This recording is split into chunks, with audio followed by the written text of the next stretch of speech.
اچھا، تو رانا ثناء اللہ صاحب، آپ کی پارٹی کے کچھ لوگ، کچھ سینئر رہنما جن میں سے جاوید لطیف صاحب ہیں، وہ یہ کہہ رہے ہیں کہ جو کچھ ہو رہا ہے، مطلب کل جیسے حماد اظہر کی ضمانت ہوئی، 6 ججز کا خط آیا، منظر عام پر آ گیا، پھر لاسٹ ویک توشہ خانہ کیس میں عمران خان کی سزا جو ہے وہ سسپینڈ ہوئی، تو جاوید لطیف صاحب جیسے سینئر رہنما یہ کہہ رہے ہیں کہ ابھی بھی پاکستان تحریک انصاف اور عمران خان کی سہولت کاری ہو رہی ہے۔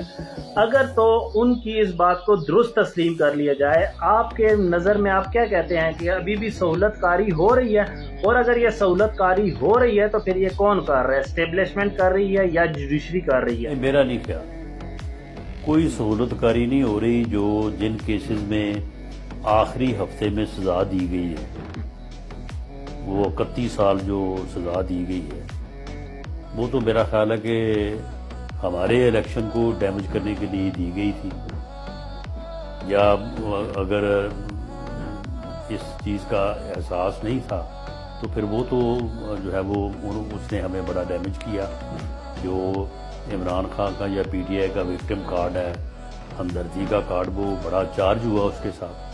تو وہ سزائیں جو ہے وہ جس انداز سے دی ہیں، جس انداز سے وہ کیس چلے ہیں، وہ ٹھیک ہی نہیں ہے۔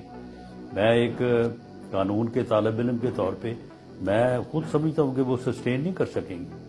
تو جس جج کے سامنے جائے گی، اگر وہ انصاف سے کام دے گا تو کیا کرے گا وہ؟ اگر اس کو یا تو اس کو ریمانڈ کرے گا کہ اس کو دوبارہ واپس بھیجے گا، یا پھر اس کو بری کر دے گا۔